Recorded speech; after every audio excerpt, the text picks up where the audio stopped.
And we are live. Hey, everybody, this is Art Thibert for another installment of Hacks Chat. As always, I have with me Taylor Grosso. Hi, everybody. I'll be reading your chat today. So if you have any questions for Art or our special guest, go ahead and light up the chat. Oops, I left the volume up. Okay, little technical glitch. It's okay. We got it under control. And so I guess before we go any further, we should introduce our guest, Mark Poulton. Is that how you say your last name, Poulton? Yeah, that's right. Oh, perfect. Welcome to the show, Mark. Thanks for having me. Oh, no problem. And you might know Mark from his most recent project, the uber success, the ultimate success, the amazing success of Graveyard Shift, which is up on Indiegogo. It's in the store, right? In demand right now? Yeah, we're in the in-demand phase of it. We're going to close out the store on Halloween, so Okay, and get Mark, your orders in. yeah, Mark is the writer of that project. And hey, Mark, just so you know, since I set it all up with Uber and Ultimate and all that other stuff, tell them how much money you guys have funded so far. So we're at $9,944, I believe, last time I checked. I think you So mean 90, right? oh Not yeah, I'm nine. sorry, 90. Yeah. Yeah, it's a little hard to grasp. Amazing. I still remember when the night before John and I were going to launch it, I was really nervous. And our goal was $5,000. I was like, what if we don't hit this? Do we fund it ourselves? Yeah, I apparently didn't have anything to worry about. Yeah, that thing lit up. And Yeah. John gave me, I went on this show maybe last week, and he gave me some hope because I was thinking that Black and White, because that's our Indiegogo, that's Yeah. Taylor and I's Indiegogo project, that we were kind of like stagnating. And then he was like, no, the middle of these runs are always like this. And he said, you know what? You guys are doing just slightly under what Graveyard Shift did at this point. And I was like, oh my gosh, there's still hope. There's still hope. We can still make those Graveyard Shift numbers. Exactly. Because you guys are just about to join. I don't know if you probably keep up on all this stuff, but the six-figure Club. biatch Yeah. club, yeah. So you guys are maybe what, $3,000 away from that, Yeah. Yeah. It's exciting. and so your store closes when? Uh, at the end of Halloween. Perfect timing for Graveyard Shift. So So October 31st, midnight. Yep. yes, the witching hour. So everybody in the chat, you have until then to go get your copy of Graveyard Shift. You know what? It's the witching hour, but in this case, it's the pledging hour. Yeah, it's a great looking book, Mark. Amazing. I mean, you guys put this thing together. Gosh, there's so much I want to talk to you about. I don't even know where to begin. I guess what we should do is find out who you are and how you got into this wacky world of comics and all that other good stuff. Because to be honest, Mark and I have a little bit of a past on Hawkman at DC Comics. And I've known about Mark for a long time now, but I really don't know too much about your backstory or your history. So so this will be educational for me as well. So tell us a little bit how you got into comics and all that good stuff. Sure. I've always loved comics. My favorite comic book, my first comic book was G.I. Joe, A Real American Hero. I was a big fan of the cartoon and the toys, and I saw a commercial one day and realized that there was a comic book, so I had to track it down, and I immediately fell in love. And from G.I. Joe, I got into other comics, Spider-Man, um, X-Men, X-Force. I was there for the Image explosion. Um, but I took me a while to break into comics because it was like before the 90s. I guess the internet was around, but it wasn't that much information available on it. So I had no idea how to like get into comics, and now looking back, it's so easy. I should have just made my own book. Um, so I wanted to write, so I actually took a stab at screenwriting, because Kevin Smith and Robert Rodriguez basically wrote books on how to do it and break into the industry. So I was like, oh, this seems way easier than comic books. So I wrote a screenplay, and I, uh, I took their advice. I bought the Hollywood Creative Directory, and I started shopping my screenplay around. And I optioned a screenplay during the height of the teen comedy craze of the mid to late '90s. I optioned a screenplay called "Give Me Back My Stuff," and it was it was based. It was partly biographical. It was about my first ever girlfriend dumping me. um, Aw. so I optioned that. It got the re-option got picked up, um, and it was always looking promising, but it never got past development, and I found the whole process really frustrating. So uh, by Is this then early '90s or when is it this? was like late '90s, early 2000. Okay. So I was like, oh, I still loved comics way more than movies. And my best friend at the time was in he was a student at the University of Arts, and he was interning for a guy who wanted to make comics. And I was like, oh, this is my opportunity. So we teamed up together and we did an indie book called Coney Waves, and it was a black and white series about a female detective in Hawaii who dealt in the supernatural.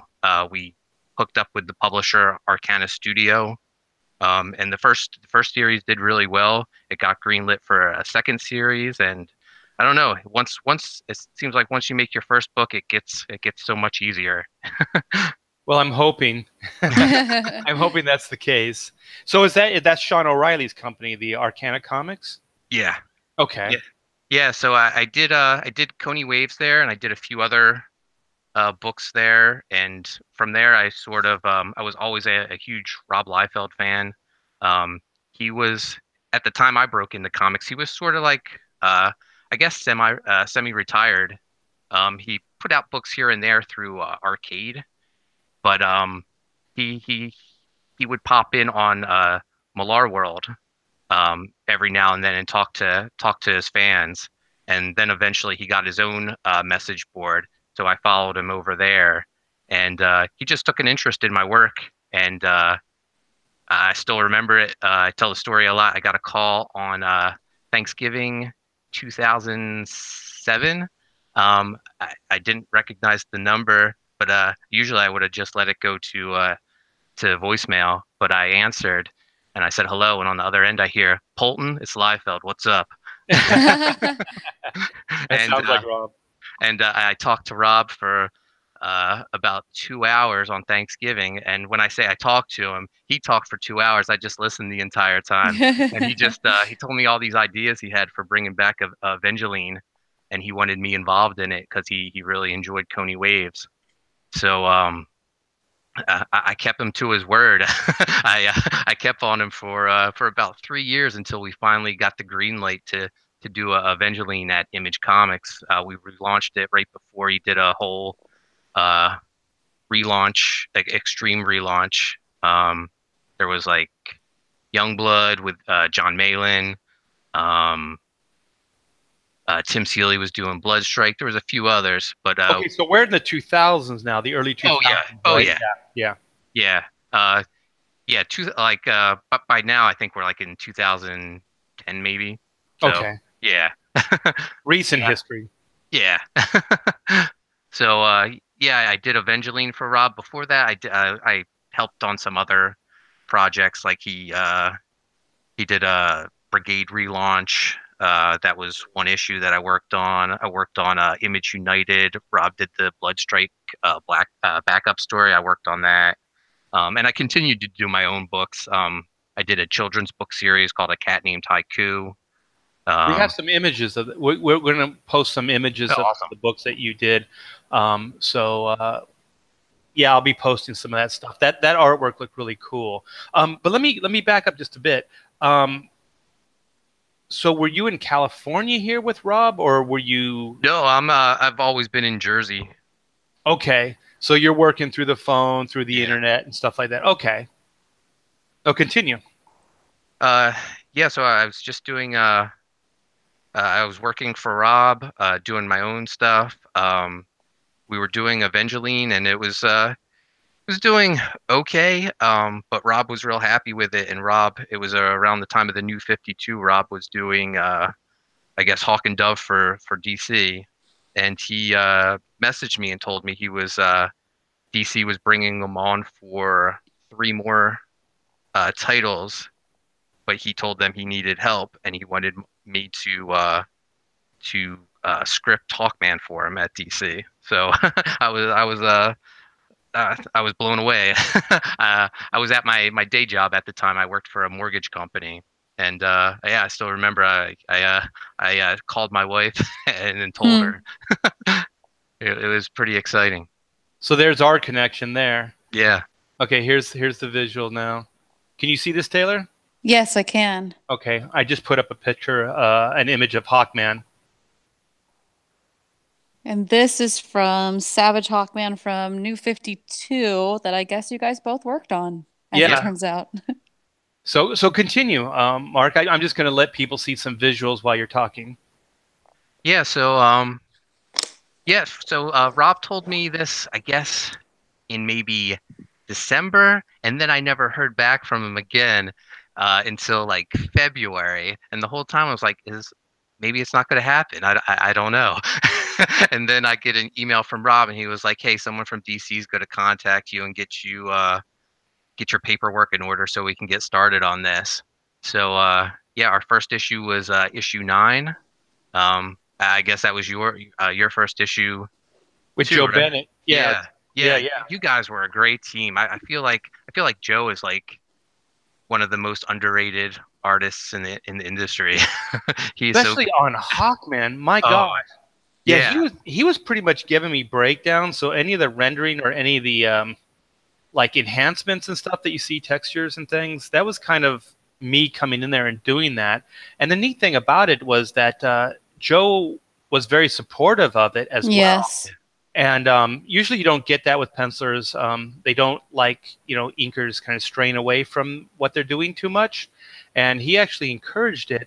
And the neat thing was that what you and Rob were giving him was really big, bombastic stuff in the script.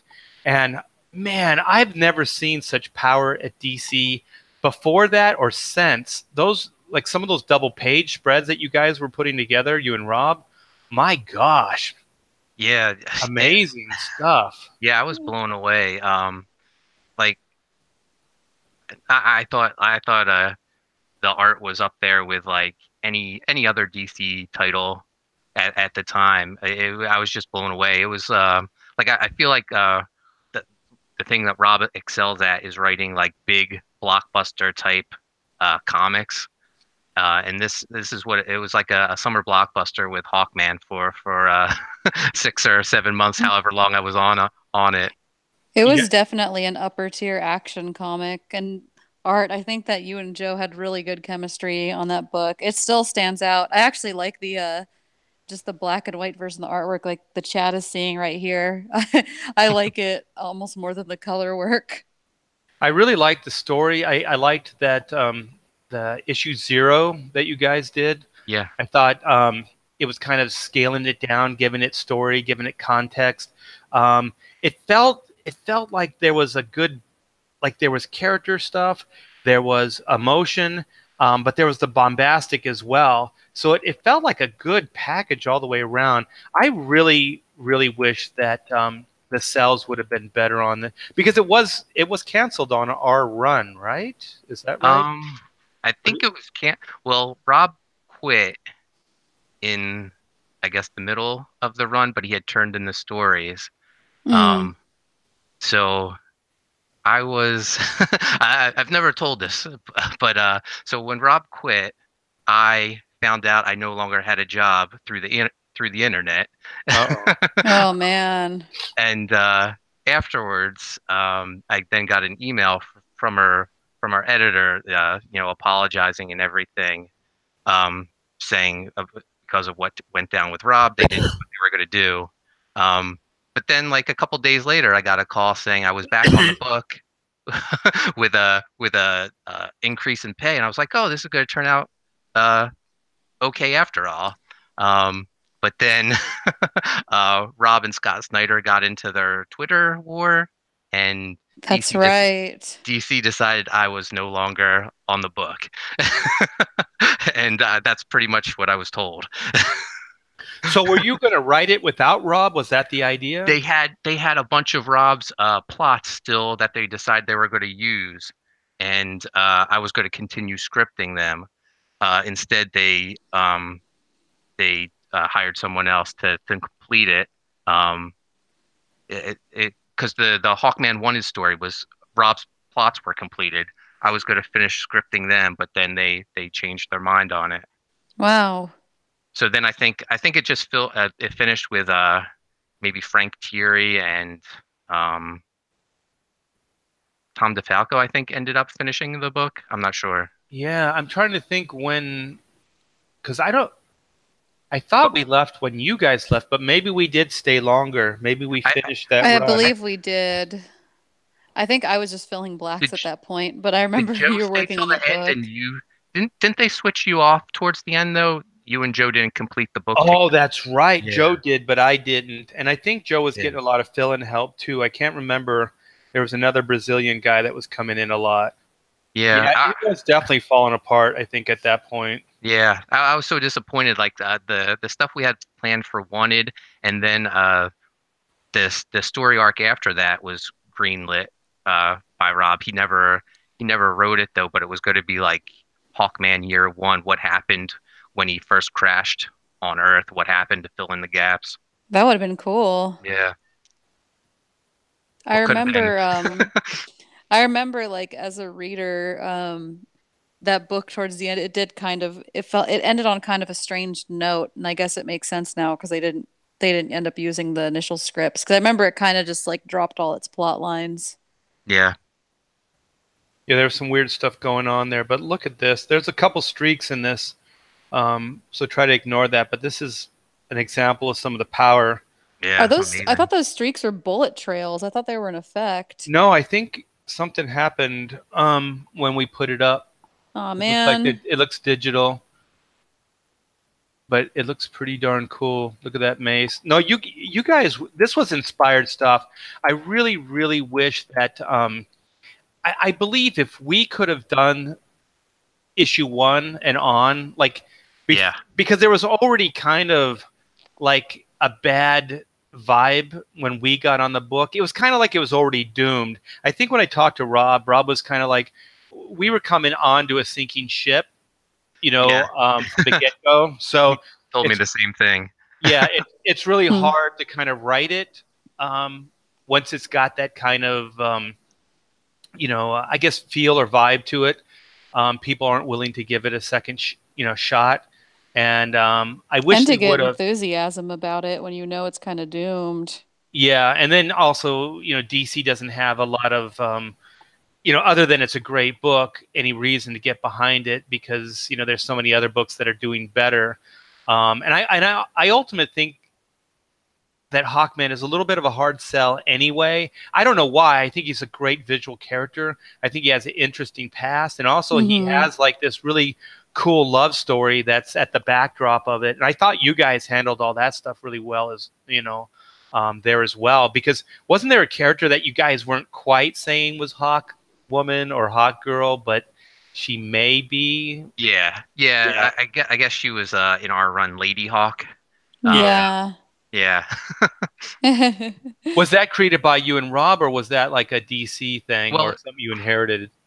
um, I think it was Rob's thing. Because they had a Hawk Girl on the Earth 2 book, so we couldn't have Hawk Girl or Hawk Woman, so we had to come up with another version. So Rob came up with Lady Hawk. It's not a bad name. Yeah. No, it's not. The movie was okay. Michelle Pfeiffer was pretty hot in it. It's one of my wife's favorite movies. I think Michelle Pfeiffer's like 12 in that movie. She's a She didn't kid. she didn't age for like the first half of her life at all. I still think that she's a very attractive older lady. So I agree. Oh, definitely. yes. Okay. So so That's a plug for the old movie Lady Hawk, everybody. yeah, go out and see it, but not until Mark tells this whole story here. Yeah, these are weird. These all kind of got this little streak across the artwork. But there was Sabotage. yeah, remember there was the crossover with Deathstroke. Oh yeah, that was a book. That was that your first New 52 work, Art?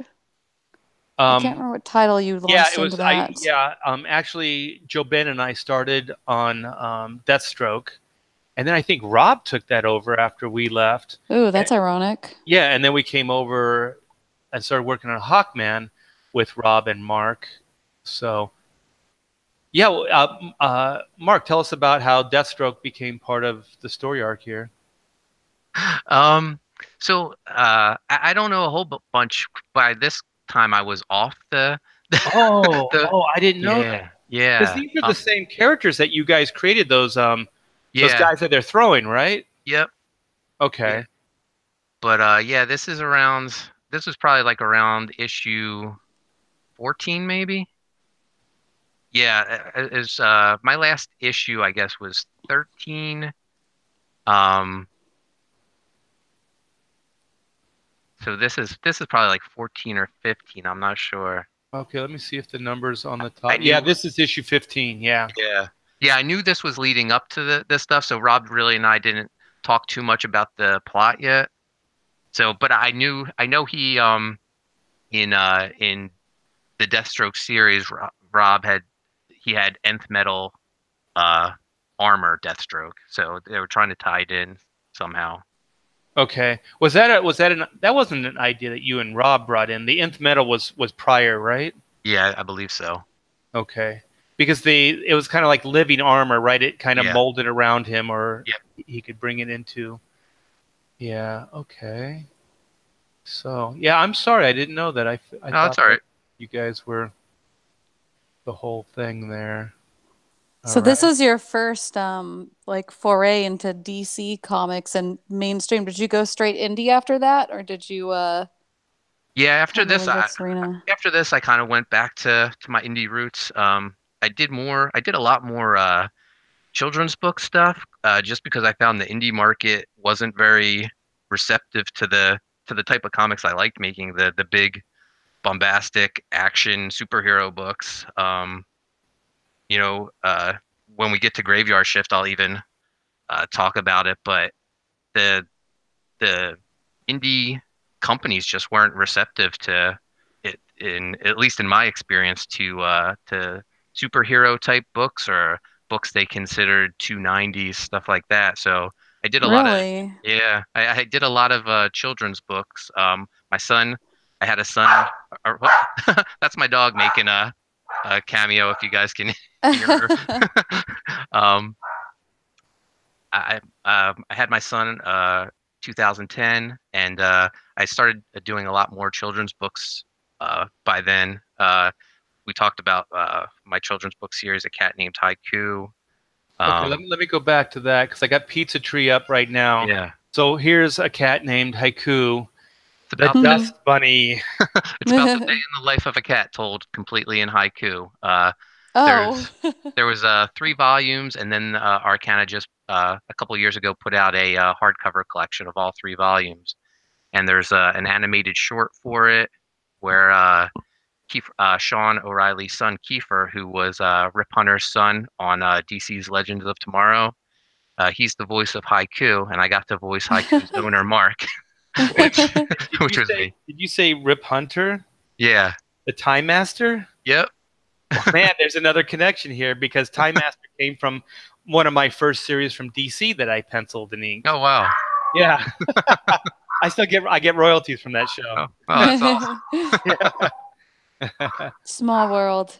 This is a great looking like design, the cat and the logo and everything. The cat named Haiku. Yeah, the artist is Dexter Weeks. We co-created the book together. Yeah, he came out with a perfect look for it. I'm sorry, can you guys hear my dog still? Yeah. I'm gonna close the door. I'll be Okay. right back. No problem. Taylor, do you see? Can you see it the way they had their names where it says "written by" up in the upper left corner, Oh, I didn't and notice then it that. says That's pretty "illustrated by cool. Dexter Weeks" in the bottom right-hand corner. This is a really nice design. Sorry Yeah, about it's an that. interesting layout. Yeah, we're just admiring your cover Oh, thank you. of Cat Named Haiku. Even the way you guys did the credits with the written by Yeah, Mark Poulton and then illustrated by Dexter Weeks in the lower right hand corner is really nice. This yeah. is a really nice package. Thank Is you. the whole the interior done the same way in the same style? Yeah, yeah. It's all done the same. It has Wow. that like rice paper type texture uh look to it. Okay, let's just say hypothetically I wanted to buy this book, which I do. Where would I get this? Because this looks awesome. Well, you could. I think Amazon might be out of stock at the moment, but I have an Etsy store, so Oh, we can plug that. There's where I was going with this. Okay, so what's your Etsy? It's Mark Poulton Writing, so Okay. that's the name of the store. Yeah, I'll be sure to link that in the description, guys, if you are interested in the chat. Yeah, pick up a cat named Haiku. This looks amazing. I like this kind of style where it's cartoony, but it's artsy. I guess it's artfully done. It's not like standard cartooning. Really bold yeah. colors and things. It's got a lot more sophistication to it. I like this a lot. The art Thank you. direction's amazing. So And you're gonna. Oh, go ahead. I was going to say, and the great thing is, our publisher, Arcana Studio, they're not just a publisher; they have an animation studio in Vancouver. So that's why we were able to do the animated short, and now they're developing it as a feature film. Is Arcana in Canada as well? Yeah, yeah, they're based out of Vancouver. Because Sean O'Reilly didn't he have a connection with Platinum Studios here in Hollywood? Yeah, he was. So I forget the time frame, but at one point, I guess Scott from Platinum tapped Sean to run uh Platinum's publishing for him.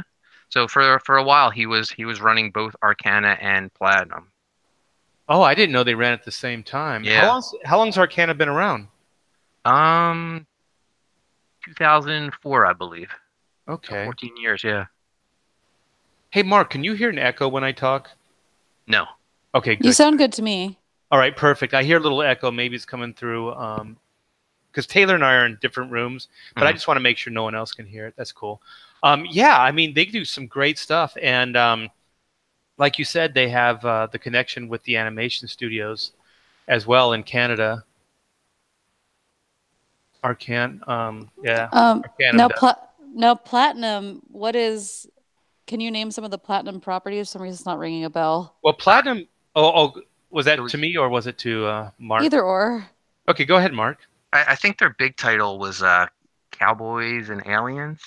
Yeah, Yeah. Okay, yeah. Scott's the guy I met with in San Diego this past summer. that's right. Okay. He's the that little book called Men in Black, I think. Oh, deep indie. Yeah, that little comic Black and Men in Black that was made into some crazy franchise success there. Yeah, yeah, that was Scott. Just a little indie name there. Yeah. So I think I talked to Sean a while back because I have another indie it's called Chrono Mechanics, Hmm. and I think he thought it would be a good animated as well. So we were talking about bringing the comic over there and either reprinting it or doing a new series. And then he was going to talk to his animators, his Canadian connections, because he has like Clockwork Girl.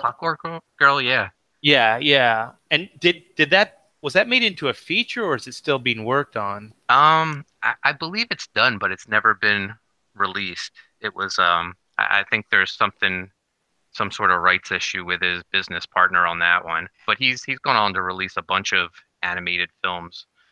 There's the Howard Lovecraft series. I think the third one comes out this December. He just had um, a movie, Halloween. It's a Halloween movie in Hawaii. That's Um, cool. yeah, Steam Engines of Oz. which is a steampunk reimagining of The Wizard of Oz, which came Right. out. Yeah, but I yeah, think things didn't are going well for him. he had Clockwork Girl? Was it Vincent Price that he had doing some voices? Gosh, Um, I'm trying to think now. Oh man, that'd be Because that cool. thing's been into. I yeah, remember like when I talked to him, because this was years ago when I talked to him about bringing Chrono over, because I think he was in pretty heavy production on that Clockwork Girl at the time, and I thought there was like a Vincent Price like voiceover, or one of the characters was done by Vincent Price. I might be mistaken because it was a long time ago, but I know he had some good voice talent on that movie. yeah. I can't remember, but I know that there was like a real heavy hitter on it, but I can't remember who it was. Yeah. Okay, well, let's go over to Pizza Tree. Pizza tree. Pizza Tree. Yeah, Pizza Tree is my favorite book I've ever ever done. It's for personal reasons. I noticed there's a name before your name, and it has Yeah. the same last name. I wonder who that could be. So that's my son Chase. Uh, when he was 3 years old, we were out to dinner, having pizza, of course, and he said, "Daddy, I know where pizza comes from." And I was like, "Oh yeah, really? Where?" And he was like, "It's simple. You take a slice of pepperoni, you plant it in the ground, and a pizza tree grows." And I thought that was the most brilliant thing ever. Right there, I said that needs to be a book. And I would work on it on and off. I worked with Chase to figure out the story. He was determined that he was set in his ways. We had to be the main characters in the book. I was like, well, they could just be based on us. And he was like, no, you and I, we're the main characters. I was like, Oh, okay. cute. So me, Chase, and my wife were the main characters in Pizza Tree.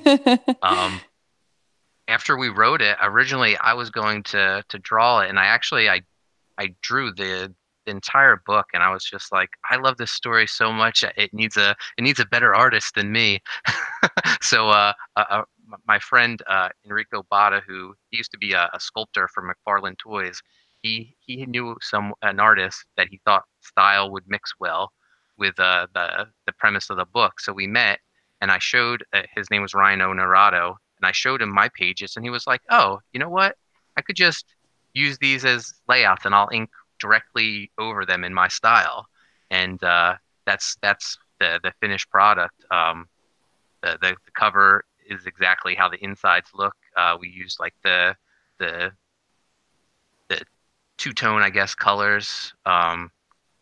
The night times are in blue, the daytimes are in yellow. But yeah, it's my favorite book I've written, for personal reasons, working with my son, but it's also I think it's just a cool over the top story. We were nominated for Best Kids Graphic Novel in the Ringo Awards, which were a couple weekends ago at the Baltimore Comic Con. Oh, We lost. congratulations. Oh, Yeah. thank you. We lost to DC Superhero Girls, but No. my son, oh, I It was felt so rigged. I felt so bad. He started to cry, but he pulled it Oh. together. But then, like 2 days later, we were notified by the Moonbeam Awards, which were our children's book awards. Um, and we won the bronze medal for best kids graphic novel in that. So I was like, don't worry, Chase, we won an award anyway. And I told him, plus, I think you're the youngest kid in the industry to ever be nominated for an award. Nominated. Yeah, He's Yeah, 8 years definitely. old I now. bet DC Superhero Girls wasn't written by a real kid. Yeah. Come on, man. I just like that the slices on this tree right here are probably the size of a full-size large pizza. So Yum. I want somebody to have a tree like this in my neighborhood. So the funny thing is, like, well, the cool thing is now that uh, we've we're developing uh, as a film. We're working with horror director Todd Lincoln. He directed The Apparition for Warner Brothers, which was like Stan's first movie outside of being Winter Soldier. Todd also directed one of the parts in VHS Viral. and we're working with Ooh, do you know what part? I can't Sorry remember to the put you on the spot. I really yeah like those movies. yeah, I can't remember the exact part. I've seen the movie too, but I forget which one was Todd's. But we're also working with and for me this is awesome, Ryan Lambert, who most people will know as Rudy from Monster Squad. Oh, cool. Yeah. So Monster. how did the pizza tree get like a horror angle to it? So it was my son's idea. He loves uh, ever since he's been young. He wanted me to tell him uh, scary stories. So he had naturally Pizza Tree was a horror uh, book. For Um, those with a taste for horror. yeah. So yeah, ever since That I was a can great remember, tagline. thank you. He would ask me to tell him scary stories. He we watched the first Sharknado movie. He fell in love with shark B movies. Ever since then, we'll watch all sorts of whatever we can find on Netflix or Sci-Fi Channel. I actually have a video of him after the first Sharknado ended. He was in tears because he didn't want it to end. Oh. Aw. So yeah, it was just natural to do Pizza Tree as a horror film or as a horror graphic novel. It's being developed as a horror film now. Well, I love the pumpkin face on the tree. It's so kid-like. It's awesome, Yeah, and I really enjoy this artwork. yeah. Um, Ryan's art is amazing. Some of the things we're talking about now, like as we're trying to expand the story, what happens in the fall? Do you have to rake up pizza slices in the fall? You know? or is he an evergreen? Yeah. Maybe there's pizza year round. And Ooh. what are his origins? Do they go back to the motherland in Italy? So his origins are actually rooted in a cult. I don't want to give too much of the story away, but there's a cult that worships a Cthulhu pineapple hybrid that makes your dreams come true, but turns them into nightmares, and that's where the pizza tree comes from. Well, all I can say is Chase open to write with Taylor and I? Because these sound like some great ideas. Yeah, he's a wealth of ideas. We're already working on our next book with the same artist Ryan. So yeah, he's always coming up with great ideas. Okay, I have to ask you one question just from Yeah, I have to survive. I need to make money. I want to, and Taylor as well, we want to stay in this indie arena yeah. for as long as we can. Are you making a living with these books? Is this how you sustain yourself? I had I've always had a day job. Okay. There's times where I guess it probably could, um, but I always liked having the security of a day job. Um, plus the health insurance and stuff like that. Not having to pay for it out of pocket has always been a great a great thing to Definitely. have. Yeah, I don't know what it would be like not to pay for it out of pocket, but Yeah. Likewise. so then what you do is then you work your day job and then you come home at night and put a couple hours in every night and kind of work on these indie projects. Is Yep. that okay? Yeah, that's how it's been for me for the last 12 years. Wow. And how many projects do you have or have you put out in that 12 years? Um, a lot. I can't I can't off the top of my head. I couldn't even tell you. I do mostly graphic novels. Just for the indie market, single issues just really don't uh seem to do that well. But I don't know. I tend to put out like a couple projects every year, so I'm probably somewhere in the 20 to 30 project range. Man, you're really prolific. That's pretty cool. Yeah. That's the dream for us. That's what we want to start doing is to put out regular Yeah, projects and properties.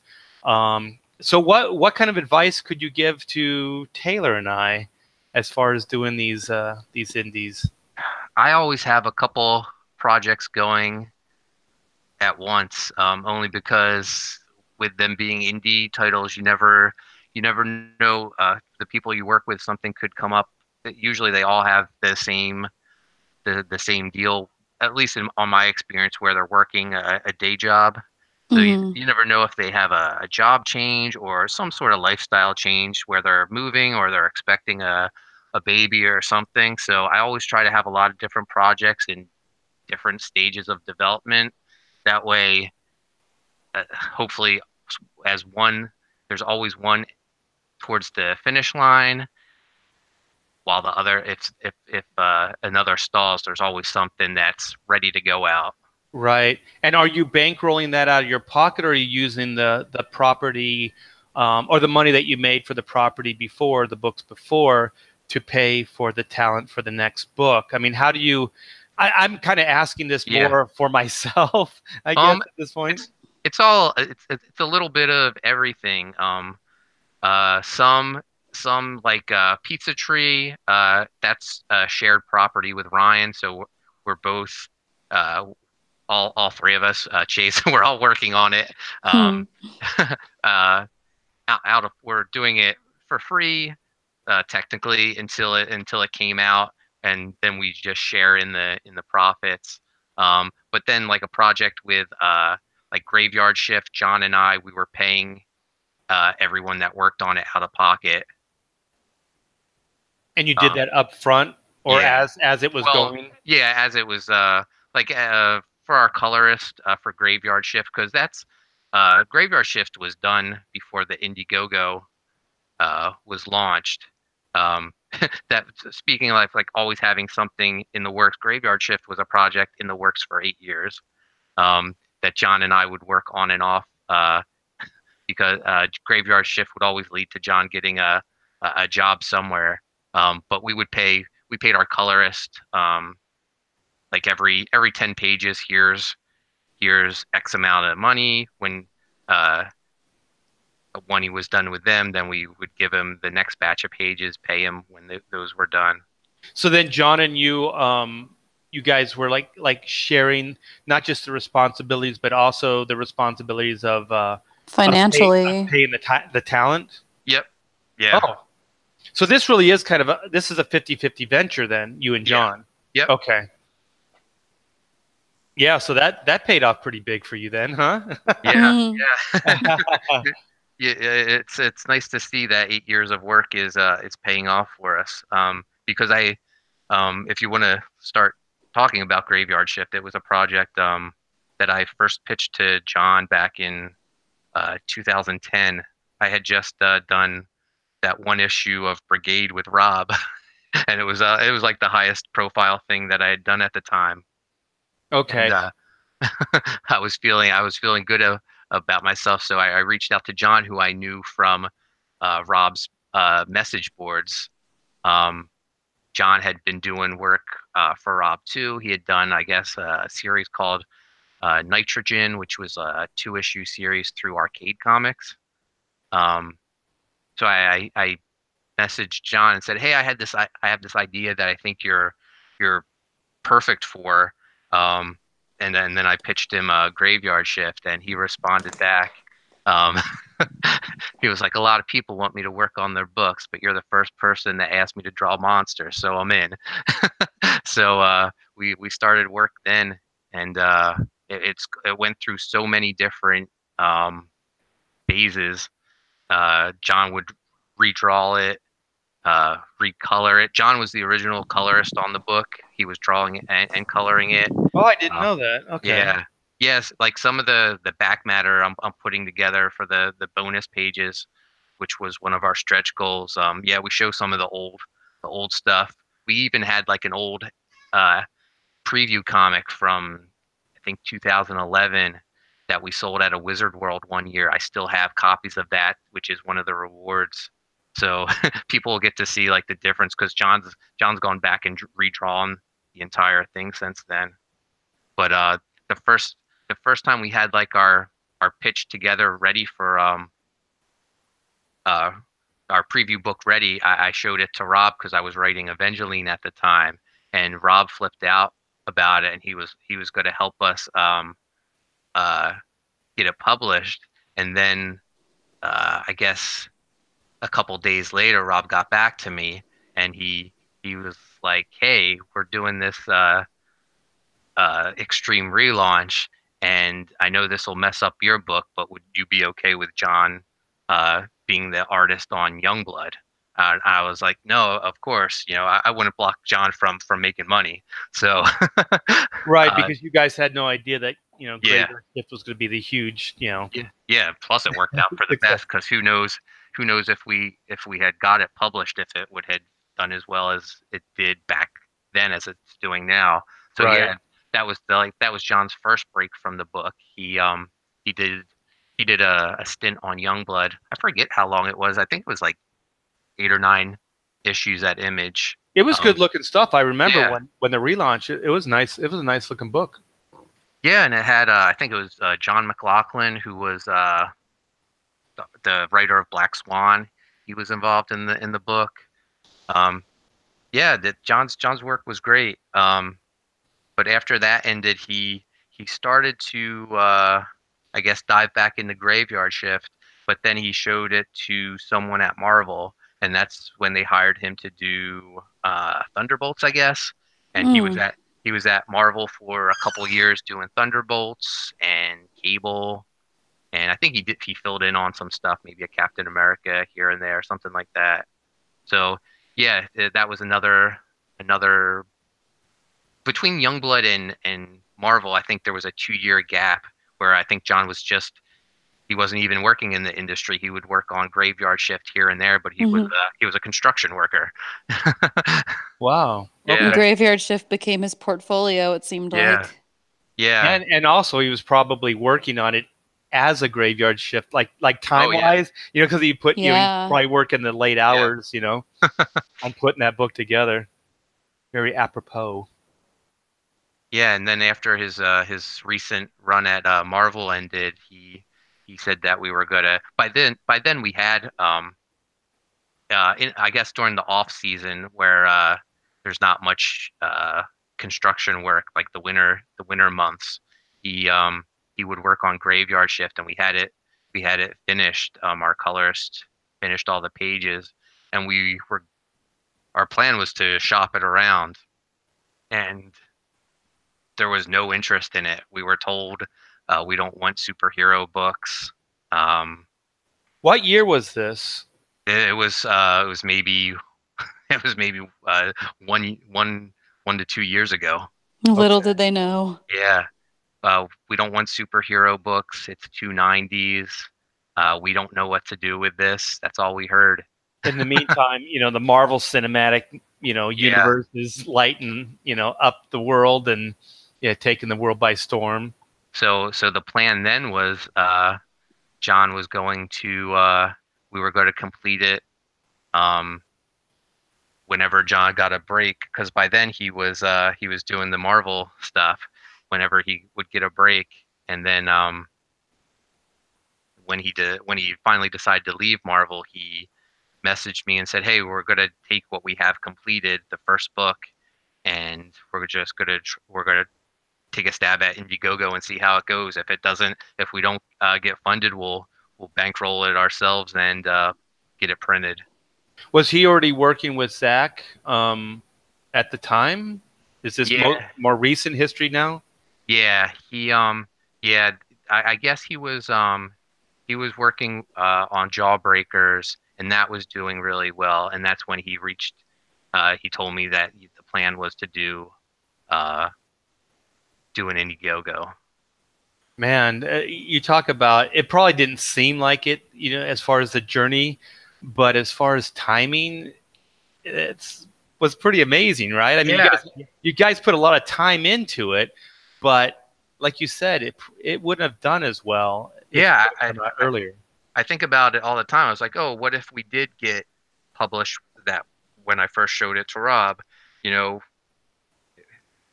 would it have done as well as it's doing now? Probably not.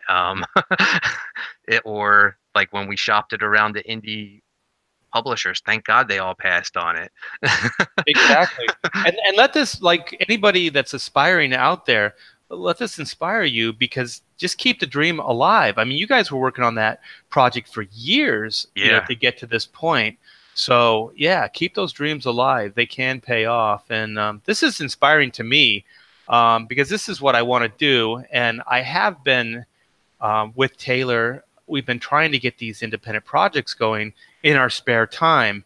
But the problem is, working for Marvel and DC, it's not as much of like a normal job as you would think. So you try to work it out to where it's a 9 to 5 kind of thing, but most of the time it ends up consuming more of your time because of schedules and just the amount of work that needs to be done on every page. So it became harder and harder for us to do the independent projects and keep the day job going. So Balancing both can be very difficult. yeah, so that's why we kind of walked away from DC. We walked away from Super Sons to do black and white. So we're hoping the gamble will pay off, similarly to what you and John, have done, because it's just so inspiring for me to know that there are independent books now that can generate this kind of excitement and energy. Yeah. Just me personally as a fan, I've never been more excited about the creator-owned books I'm seeing through Indiegogo. I haven't been this excited since like when Image launched. There's just so many awesome-looking projects. It just seems like a new one launches every week. Yeah, I say that on a lot of the threads that I go on, is that because I was there at the Image, Hmm. inception and everything, and it really does feel like that. It feels like not only the fan base are excited, but also the creators, the people that are working on these books, and the new people that are coming in, are very excited about this, because it really does feel like anything could happen, and I haven't seen this kind of excitement, like you said, since the Image days. Yeah, I mean, creatively too, it's reinvigorated me. Um, because for years I was being told that we don't want your superhero book. Uh, we don't, or your stuff's the books you're doing are 290s. So to see that there's actually an audience that wants these types of books is just so great. Yeah, I'm starting to feel like I need to embrace my boomerness, or my boomerdom, my age, because I'm definitely like my heyday in the industry. Although I've still, I'm still doing good work and everything, and I still feel like I'm at the top of my game. But the '90s were definitely, the peak of my success in this industry, and I'm glad that there is kind of this group of people, or I don't know what age group they are, but they're definitely embracing the more 90s oriented stuff.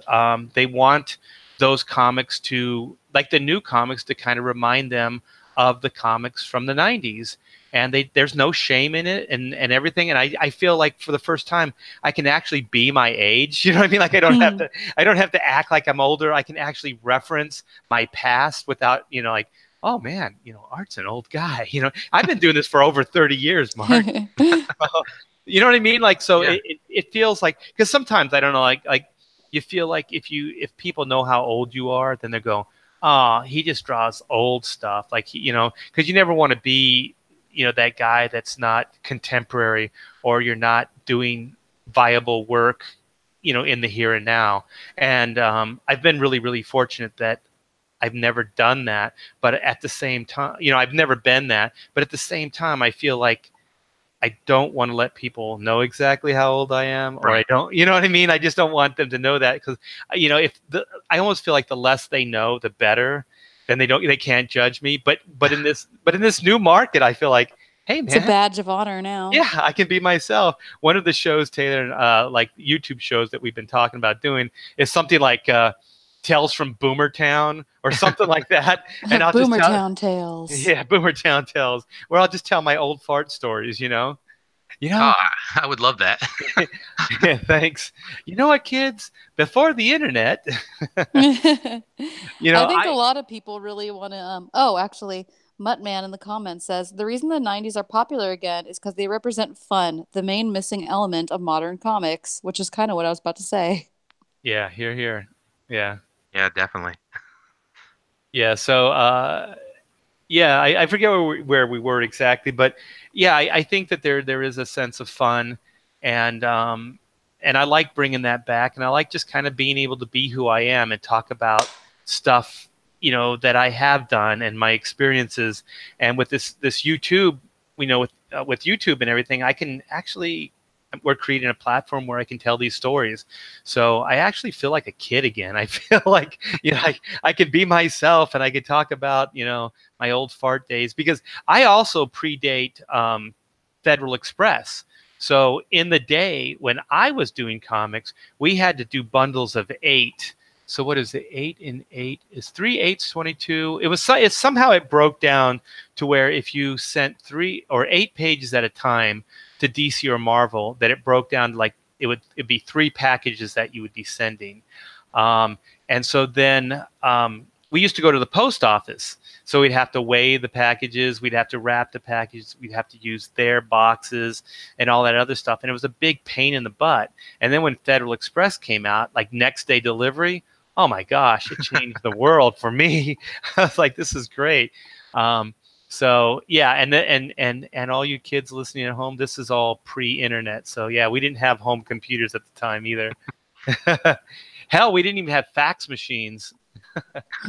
Blacklist Universe is in the chat. Hi, Mike. And he says, back when comics were 24 pages. Yeah, you know what? That was a great format, because you could actually, with 24 pages, you could do more splash pages. So now a lot of the comics don't have as many splash pages because there's only 20 pages in the story. So to get a full story, you have to have more panels, I guess. So I miss those. Yeah, it's weird they did away with it. As a writer, I've always heard that splash pages are a waste of real estate, and I was like, but I love splash pages. I want as many as I can fit into a story. So I'm more of a fan of good art can save any book, in my opinion. So I'd rather have awesome stuff to look at. So I try to put in as many splash pages as I can, double page spreads, stuff like that. Do you think that comes from like writers that are more trying to dictate what the book looks like basically trying to take some power from the visual aspects of it? The penciler. I think so. Yeah. I've always my personal experience. I've always wanted to work with the artist. I like a true collaboration. I want them to draw things that they like drawing. I want to work to their strengths. And maybe there's something. Maybe we're both working on the same story, but maybe they have a different idea of where it's going. So I always like to pick my artist's brain to see how they feel that the story should go too. Yeah, I think that some pencilers, they might not be able to take advantage of big moments like that, but definitely when you and Rob were working on Hawkman, working with Joe Bennett, it would have been a shame not to be able to to open it up and let Joe do some of those double pages, because those pages are memorable. I mean, the story pages are great as well that you and Rob crafted, but those big splashes, those are a lot of times those are the things that kids walk away with, and those are the things they remember. Yeah, and you're giving them a great story on top of that. But I mean, how many trailers or how many movies have you seen just based on one amazing visual? Yeah. So why would you deprive a reader of that? And I do think it came out of I think writers, this is just a philosophy, you guys can agree with me or not. This is just a take on the Image years. I feel like Image was an exercise in maybe we don't need writers, and maybe the visuals are what sells the book. And then they kind of seemingly proved that because the numbers backed it. But then what came out of that, because there's always like this backlash. There's always kind of this build, and then there's a backlash, and then there's a build, and then there's a backlash. I feel like that writers that came after that, or that were coming up in those days, they kind of resented the fact that these artists were selling these books and not so much the writers. And so when you think about the writers and the movement that came out of, after Image, it seemed like it was more writer centric, and it seems like now the writers are almost the bigger voice on the books than the pencilers or the art team is. So what's your take on that, Mark? Yeah, I would definitely agree with that. I just from being a fan during that time, I can remember just like the vibe I would get from the maybe even at Image, like after the original Image guys, that next wave of creators, they almost seemed like they looked down at at those era of books, and it was always baffled me because those books were the big sellers. Those are the ones that created all this for us. I don't understand. I think they just didn't like the idea of it almost. You also had the artist that became the writer artist, like Todd, Rob, Jim. They were showing that they could do it all. And an artist, I think it's easier for an artist to transition to a writer, but a writer can't really transition to to an artist. It's going to be a lot harder for a writer to do it all.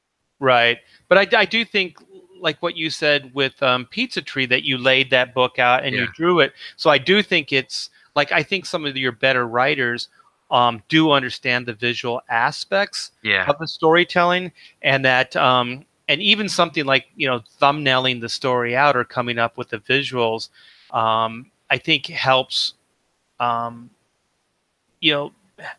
guess push the visual storytelling aspects and making them work more effectively, because I do believe that there's a lot of writers that are writing talking heads pages, yes, many talking heads pages, and they're losing sight of the visual aspects of what a comic book is, especially a superhero comic book. Yeah, writing to the strengths of a visual medium. Yeah, sure. and I think that I always say it's like the Alan Moore kind of syndrome, where like Alan Moore could do a 9-panel grid, like a very boring, stagnant layout for a comic book page, and then make it very interesting because he wrote interesting dialogue. So there was interesting things being said and interesting ideas that were being brought up. But those aren't visual ideas per se. Those are more, like, I guess, novel or just written ideas. And so somebody like that could make it work. But then there's generations that grew up on that, but they're not Alan Moore. You know what I mean? They're not necessarily as interesting of writers. So they think that they can kind of, I don't know, dominate the storytelling, but in a way that it's a lot of talking heads, but it's not visual, and their dialogue doesn't make it worthy, I guess is what I'm trying to say, of that time. So if like there's 6 panels of dialogue, it's like, well, maybe you could have done that in a page and a half. Maybe you could have done that in 2 pages, but instead it becomes 6 pages. And I just don't know if maybe they're falling in love with their own voices a little too much, or they think they're more interesting than they are. But I would really like to see it swing back to more of a visual, where they're actually putting those characters in action, and then maybe back explaining some of the story instead of like spoon feeding it through like a dialogue page or something like that. Yeah, I feel like you're onto something with the some writers, I think, fall in love with their words a little too much. When I'm telling a story, I like to try to use as little words as possible. I'd rather the art tell the story, and let the words be there to help fill in the blanks that you're not visually getting to see. Yeah, I remember talking to Marv Wolfman about this, and Marv said, even though there might not be dialogue on that page, I still wrote that page. Yeah. So they're still dictating the action, and I think that's what's kind of lacking in a lot of the writers, because I think they feel like Definitely. they need to make their mark in the dialogue part of it, but they're also writing the action, and some writers can even be like if you're a good visualist or you understand fighting, you can actually choreograph a great fight scene, with words. You don't, you know what I mean? Yeah. I remember working, God, it was on a Teen Titans book that I was penciling. I can't remember the writers now. Maybe it's Dan Mishkin, and I just remember laying this book out, and it was so easy to lay and it wasn't like these were talking heads pages. These were action pages, and and then I'm laying these, and I'm going, okay, he's throwing that overhand right here.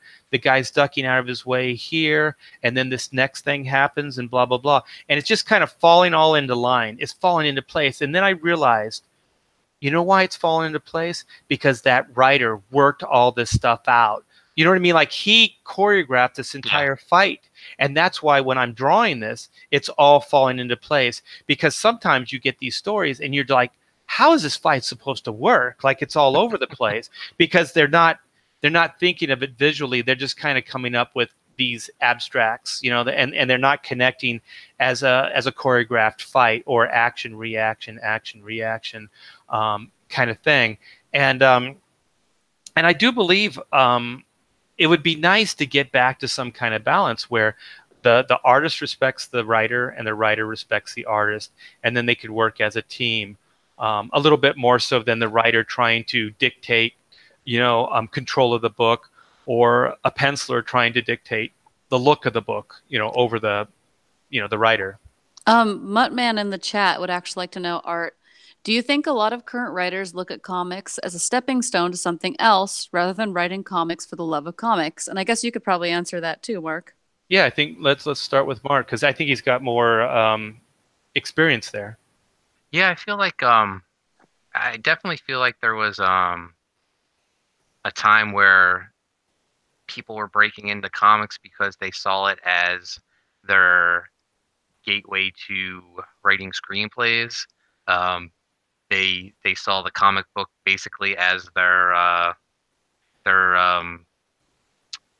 storyboards. Yeah, as their storyboards for their movie. I mean, just my time working for Arcana Studio, I worked in submissions, and we got so many people who were on the fringe of the film industry.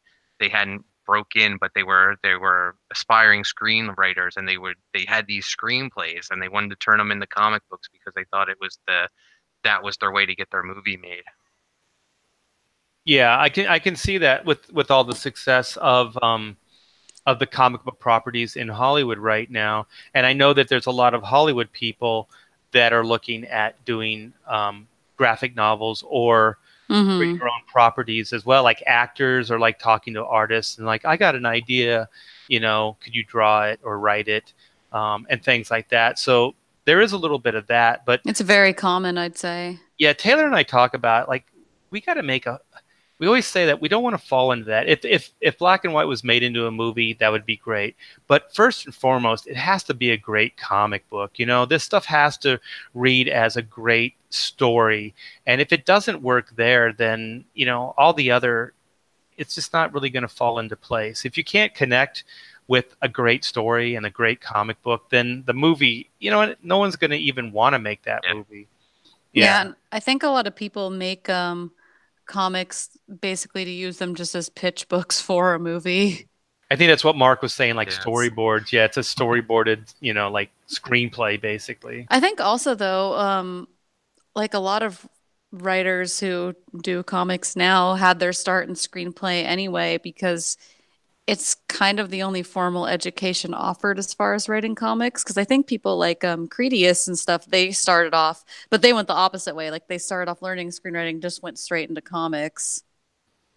Yeah, how do you feel about that, Mark? Because you say you write screenplays and you write comics. What's the pitfalls, and what's the pros and cons of both mediums? So when I was the the pros of writing comic books is I don't have to worry about a budget. I can just write like over the top action. I never wrote. I pretty much just wrote teen comedies for the short time I was trying to be a screenwriter, and I would still get notes to rewrite it based on we can't have that type of car in the in our budget, change it to this or that or whatever. Um, but yeah, there's definitely a budget constraints. I don't know. It just feels like in comic books, anything is acceptable because I feel like the reader will take that uh what's it called they're more open to anything happening, whereas someone watching a movie, well, it's set in the real world, so you can't have something completely out of the ordinary happen. Yeah, so one has a reality aspect to it because there's real actors and there's real physicality to whatever it is that you're writing. And a budget. Yeah, and with well, that's the reality. That's probably the biggest reality is just the money. But then the comic book doesn't have that. Yeah, for me also, Taylor and I write screenplays and things together as well. Is that I find comic books almost, unless it was an ongoing, but if it's definitely a series, that 22 pages or 20 pages, 6 panels a page is kind of, it's really hard to tell an epic story in that kind of economics and that kind of smaller scale. And when you write a screenplay, it's similar, but I feel like there's a lot more room there to expand upon. I mean, it still has to be very condensed. It's still condensed storytelling because it's a 2-hour adventure. But I just find that I think when you write screenplays, just a simple thing of a guy walking across the room and picking something up can happen in like a millisecond on film. But in a comic book, that could be 3 panels. Yeah. And by the time that you go, that's 3 panels, that's half the page. You know what I mean? Just for that one idea. So I think that's the biggest difference for me is just, it seems like comic books is in a way a little harder to write because you have to be really, really careful when you're writing stuff because it really is, you just want the heightened aspects of the story. You know what I mean? Otherwise, you may be giving 6 panels to something that's really, really mundane and really, really boring. Yeah, it's all abbreviated. Yeah. So you don't.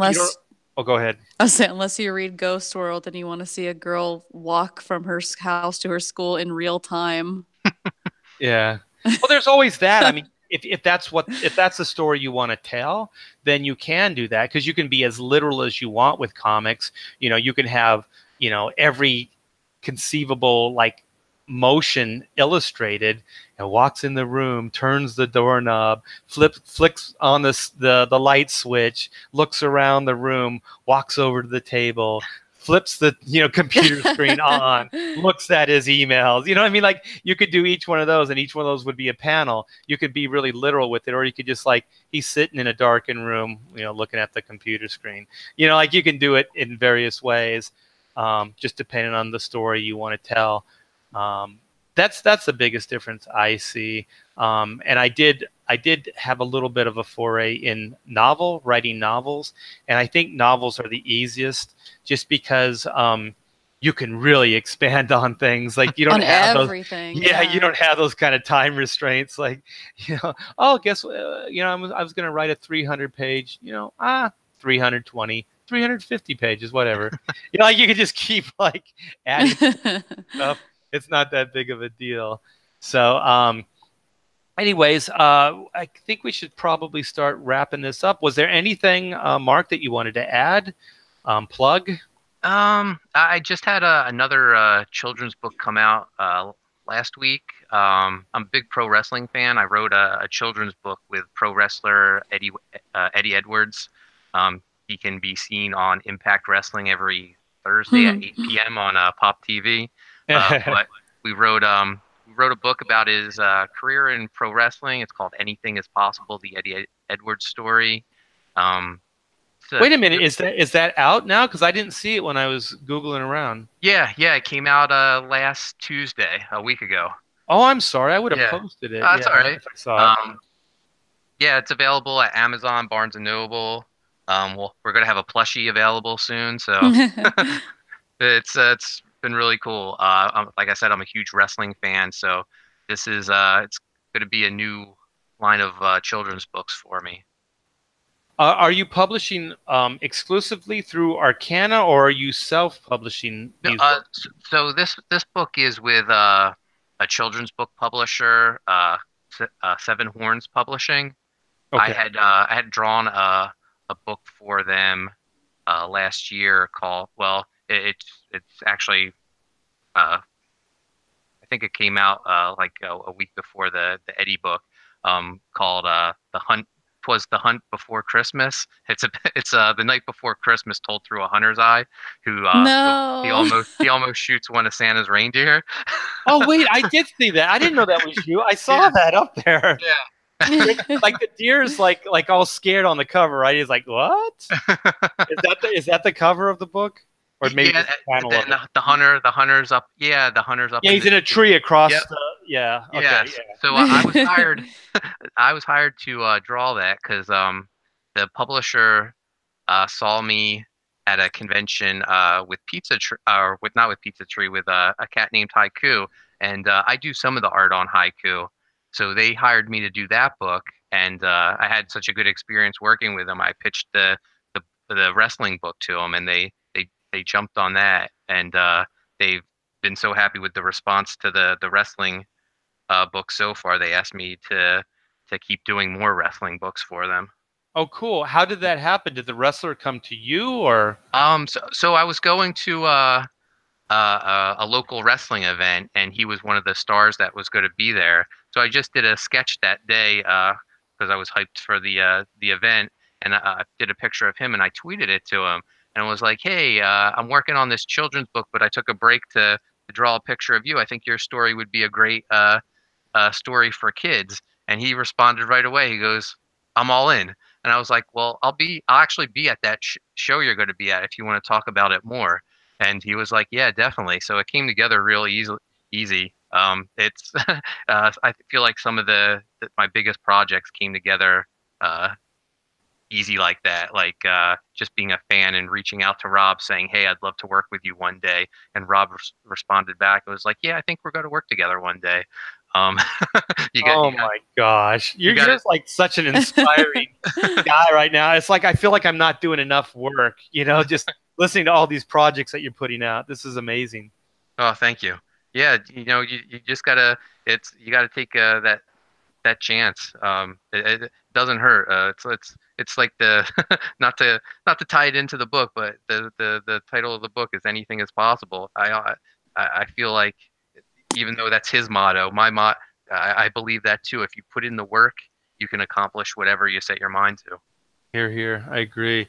Yeah, I mean that's definitely where I'm trying to put myself more and more in. The only problem with like my mindset is I'm so used to working for DC and Marvel where they do the promotion, like they do that part of the thing. Like I know how to create a comic book, but like the stuff that I'm doing right now, this is the stuff that I'm learning, and I'm learning on the fly because as well as I do, we're the only voice. Like Taylor and I are going to be the only voice on our projects. And so like with your projects, and whoever you partner with are going to be the only voice in it. And most of the time it isn't going to be your publisher or whatever. It's going to be you.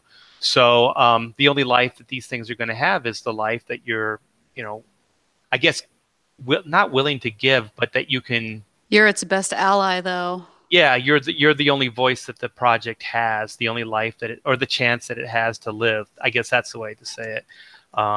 Yeah, so yeah, this has been very, very inspiring, Mark. And anytime you want to come on the program, I would love to talk more about this stuff. Yeah, I would love to come back.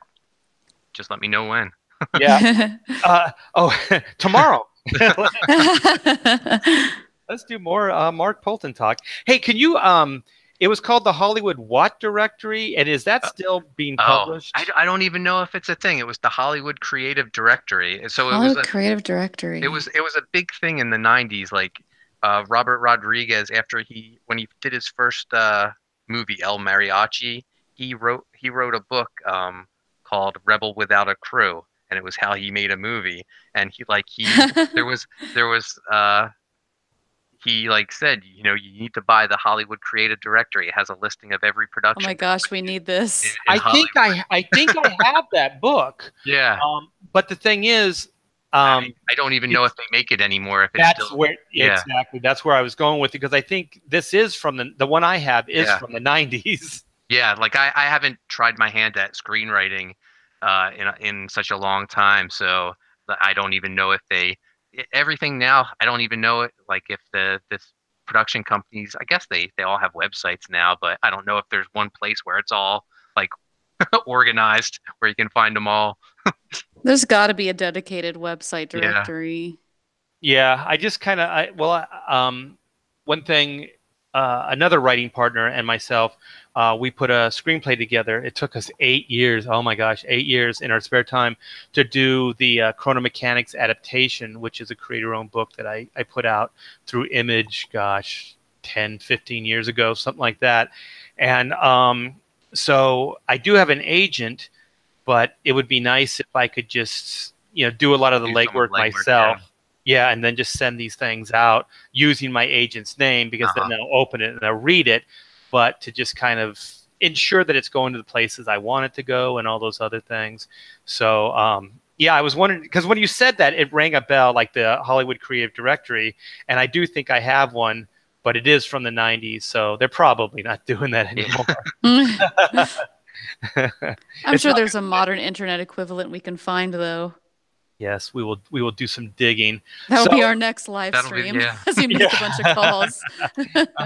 Well, very good, man. And it was great meeting you. It's so weird. Like you work with people for, because how long has it been since Hawkman? 6 years. 6 years. Yeah. So Doesn't I feel that long.